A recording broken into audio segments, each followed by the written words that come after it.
Ini benar-benar gawat jika elektabilitas Prabowo tidak bisa mencapai 50% plus 1. Pilpres 2024 ini berjalan 2 putaran. Tetapi jika Prabowo mampu melampaui 50% plus 1, maka berakhir sudah Pilpres hanya 1 putaran. Persoalannya sekarang adalah sampai hari ini Prabowo tidak bisa melampaui di atas 50%, sementara Anies Baswedan terus naik elektabilitasnya diusul Ganjar Pranowo. Nah teman-teman, sebelum lanjut kita coba putarkan satu video dari Anies Baswedan yang mengkritisi bahwa negara ini bukan milik satu keluarga, tapi negara ini adalah milik seluruh rakyat Indonesia. Pemirsa, Capres nomor 1 Anies Baswedan mengatakan negara Indonesia tidak boleh dikuasai hanya oleh satu keluarga saja. Hal ini ditegaskan saat orasi di lapangan Jambinan, Yogyakarta pada hari Selasa.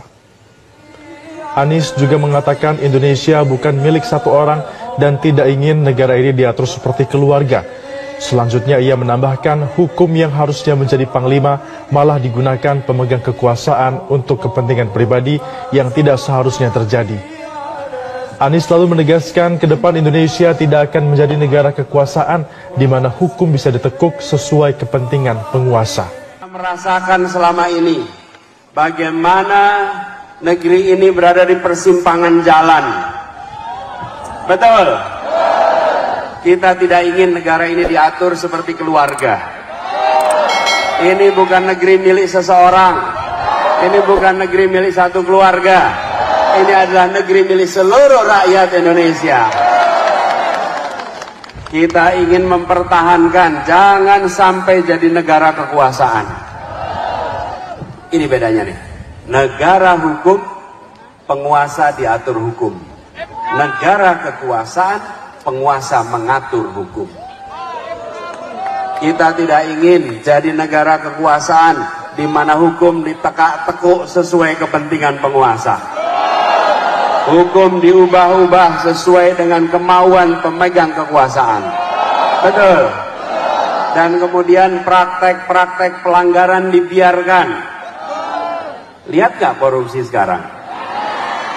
Bertambah atau berkurang? Haruskah dibiarkan?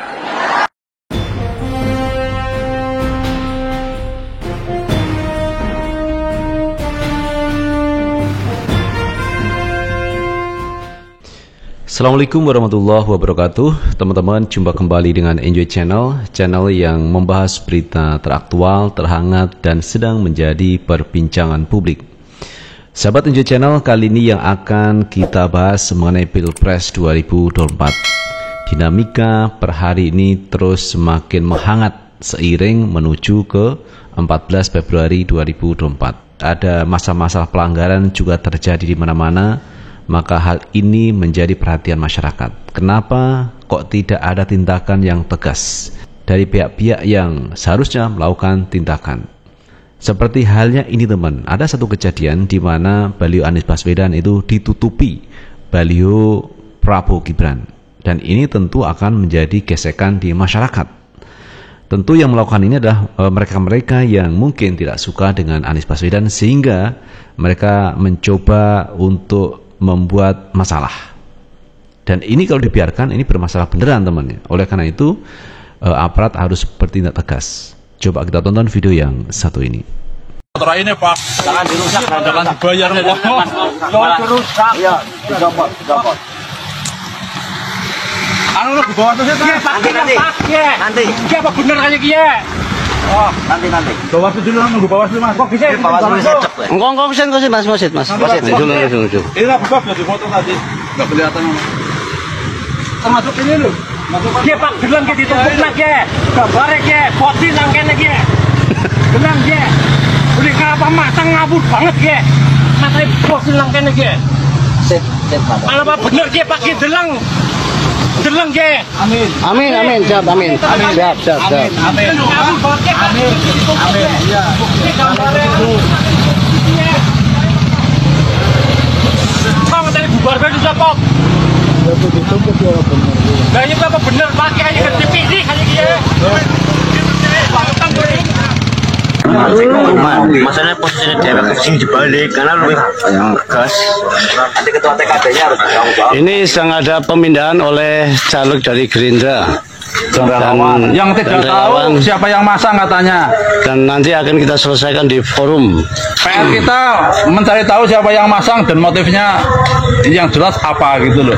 Memang nggak tahu aturan apa memang mau memantik permasalahan. Ini yang kita waspadai karena selama ini kita tidak ada sengketa dengan 01, 02, 03 rukun semua di Kebumen. Nah, tuh udah dipindah. Ini tadinya Anies, kemudian ditutup Video yang dalam video hotel.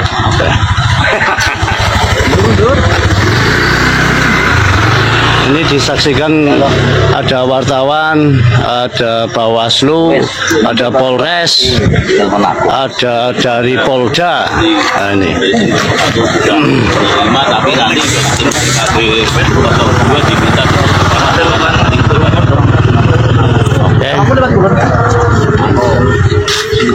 Karena dari tim TPD 02 belum ada yang hadir di lapangan. Ditunggu tidak ada yang hadir padahal dekat lokasi di Sumelango yang. Nah itu teman-teman kejadian di lapangan mengenai baliho. Dan ini kalau tidak diselesaikan secara bijak akan bisa menjadi masalah yang besar. Jadi masalah kecil yang mestinya harus diselesaikan harusnya segera diselesaikan biar tidak merembet kemana-mana. Nah teman-teman, kita juga akan bahas bagaimana elektabilitas 3 pasang calon presiden ini. Bagaimana elektabilitas Prabowo, Anies maupun Ganjar Pranowo. Kita baca berita yang satu ini. Kita baca berita teman dari CNN Nasional. Survei elektabilitas terbaru Anies, Prabowo, Ganjar dari 5 lembaga survei. Kita langsung saja di Polling Institute. Survei Polling Institute dilakukan pada 15 sampai 16 Januari 2024 dengan menggunakan metode Random Digit Dealing (RDD) yang melibatkan 1.219 responden dari berbagai wilayah Indonesia. Margin of error survei ini kurang lebih 2,9% dengan tingkat kepercayaan 95%. Anies Muhaimin 23,0%. Prabowo Gibran 48,7%, Ganjar Mahfud 20,9%. Jadi berdasarkan riset dari Polling Institute, ini dimenangkan oleh Prabowo Gibran, yang kedua Anies Muhaimin, dan yang ketiga Ganjar Mahfud. Kemudian kita lihat hasil survei dari Political Weather Station (PWS). Survei PWS digelar pada 21 Januari sampai 25 Januari di seluruh wilayah Indonesia dengan melibatkan 1.220 responden. Pengumpulan data menggunakan teknik wawancara melalui telepon dengan responden berpedoman kuesioner. Margin of error survei sekitar 2,81% dengan tingkat kepercayaan sebesar 95%. Hasilnya, Anies Muhaimin 21,3%, Prabowo Gibran 52,3%, Ganjar Mahfud 19,7%. Jadi yang tertinggi dari PWS ini Prabowo Gibran melampaui teman. Melampaui di atas 50%, yang kedua Anies, yang ketiga Ganjar. Kemudian survei Carta Politika. Carta Politika melakukan survei pada 4 sampai 11 Januari 2024 dengan melibatkan 1.220 responden berusia 17 tahun ke atas melalui metode wawancara tatap muka. Perhitungan data dilakukan melalui metode multi-stage random sampling dengan margin of error sekitar 2,82%. Anies Muhaimin 26,7%, Prabowo Gibran 42,2%, Ganjar Mahfud 28,0%. Jadi yang tertinggi ini Prabowo Gibran 42,2%, diusul Ganjar 28%, kemudian Anies 26%. Kemudian Lembaga Survei Indonesia (LSI). Survei LSI dilakukan pada 10 sampai 11 Januari 2024 dengan melibatkan 1.206 responden yang dipilih melalui metode double sampling. Margin of error sekitar 2,9% dengan tingkat kepercayaan sebesar 95%. Hasilnya, Anies Muhaimin 23,2%, Prabowo Gibran 47%, Ganjar Mahfud 21,7%. Kemudian indikator politik Indonesia. Survei indikator dilakukan pada 10-16 Januari 2024 dengan melibatkan 1.200 responden hasil dari multi-stage random sampling. Data dikumpulkan menggunakan teknik wawancara tatap muka dengan kuesioner. Margin of error 2,9% dengan tingkat kepercayaan 95%. Hasilnya, Anies Muhaimin 24,17%, Prabowo Gibran 48,55%, Ganjar Mahfud 21,60%. Jadi Prabowo Gibran ini di peringkat pertama, peringkat kedua Anies, peringkat ketiga Ganjar Pranowo. Nah itu sahabat Enjoy Channel hasil survei terkini dari 5 lembaga survei yang ternyata masih yang bertengger di nomor 1 Prabowo Gibran di atas 40%, kemudian disusul Anies, yang ketiga Ganjar Pranowo. Nah kalau kita melihat ini semua, ini kemungkinan besar Pilpres bisa digelar 2 putaran. Saya tidak tahu apakah nanti Prabowo akan berhadapan dengan Anies atau Prabowo berhadapan dengan Ganjar Pranowo. Tetapi kelihatannya nanti akan ada koalisi besar teman antara pendukung Anies dan pendukung Ganjar melawan Prabowo Subianto. Dan ini menarik teman, sesuai dengan apa yang disampaikan Presiden Jokowi, bahwa Jokowi mengatakan Presiden itu boleh berkampanye, Presiden itu boleh memihak, asalkan tidak menggunakan fasilitas negara. Menteri juga boleh memihak, menteri boleh berkampanye. Padahal sebelumnya itu Presiden Jokowi mengatakan bahwa ASN, TNI, Polri, pemerintah kota, provinsi, pusat harus netral.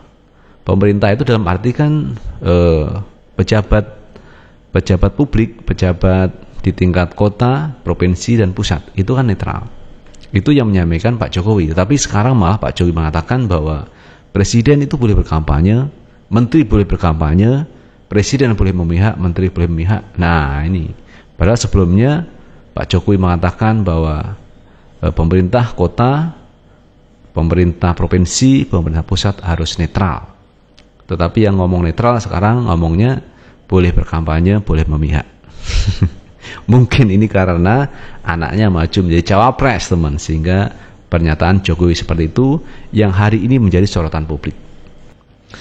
Itu teman-teman yang bisa kita bahas kali ini mengenai hasil survei terkini, di mana Prabowo Subianto masih bertengger di nomor 1, yang kedua Anies, yang ketiga Ganjar Pranowo. Bagaimana menurut pendapat teman-teman semuanya? Tulis di kolom komentar, karena komentar teman-teman akan sangat bermanfaat untuk yang lain. Sukses selalu. Assalamualaikum warahmatullahi wabarakatuh.